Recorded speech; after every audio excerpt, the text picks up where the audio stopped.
Hi everyone, welcome to my YouTube channel, The Tooth Fairy Secret. I'm Dr. Pooja Mishra. Today I'll be telling you about pain management after dental procedure, safe use of analgesics.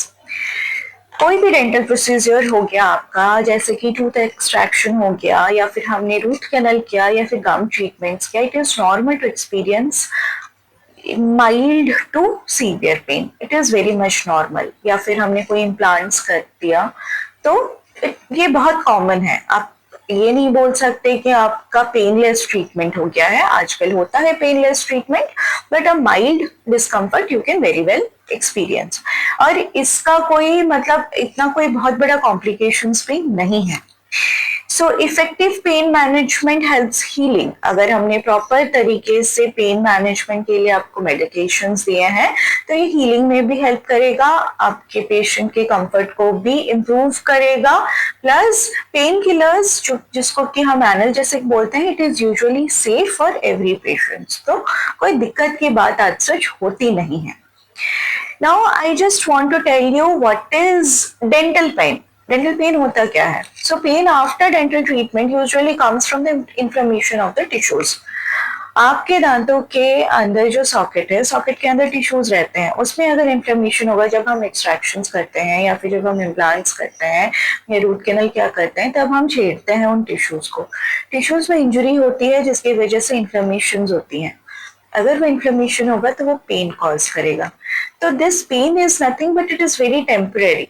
और ये जब जब healing आपका शुरू हो जाएगा, pen भी कम होना स्टार्ट हो जाएगा. पेन कभी पूरा परसिस्टेंट होके नहीं रहता है, पेन आपकी डिक्रीज होती है. तो कोई बहुत ज्यादा टेंशन लेने की कभी बात ही नहीं होता. तो हम कौन से एनाल्जेसिक्स कभी देना प्रेफर करते हैं, जैसे आज के डेट में सबसे सेफ है, specially for those ladies which are pregnant, उनके लिए सबसे सेफ है पैरासिटामॉल. सबसे सेफ है, इफेक्टिव है, बट ये माइल्ड से मॉडरेट पेन के लिए ही प्रेस्क्राइब किया जाता है. डाइक्लोफेनाक कभी कभी देते हैं हम, जिसकी वजह से इंफ्लेमेशन और पेन दोनों ठीक होता है. Usually it is the first choice. फिर कभी कभी क्या होता है, हम कॉम्बिनेशन थेरेपी भी देते हैं. पैरासिटामॉल के साथ हम डाइक्लोफेनाक देते हैं ताकि दोनों का पेन मैनेजमेंट की वजह से वो पेन कम हो जाए.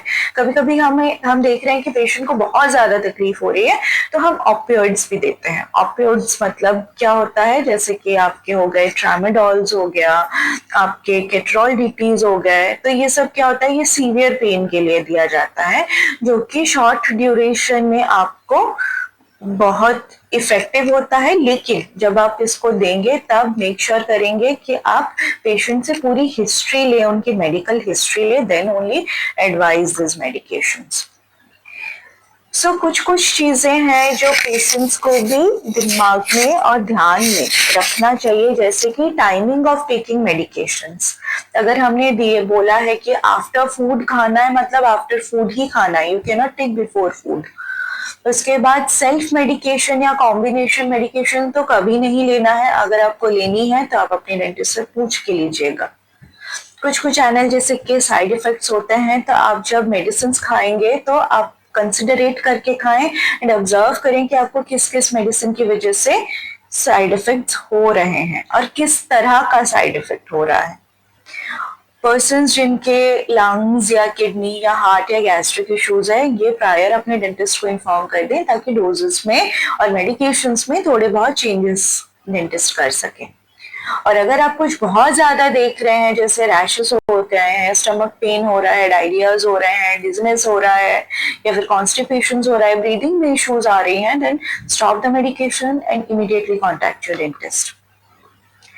अगर आप कुछ नॉन मेडिकेटिंग सपोर्ट लेना चाहते हैं तो सबसे बेस्ट है कि ऐसे कुछ ट्रीटमेंट में you should never use a hot press. Heating pads जो बोलते हैं वो कभी नहीं करना चाहिए. हमेशा यूज करना चाहिए कोल्ड कंप्रेशंस. हमें कोल्ड कंप्रेशंस इसीलिए यूज करते हैं क्योंकि हमें स्वेलिंग में रिड्यूस कराता है. बट ये हम 24 आवर्स के बाद करेंगे after the treatment, not before 24 hours. क्योंकि अगर हम 24 आवर्स से पहले कर लें तो ये एग्रावेट होने के बहुत चांसेस होता है.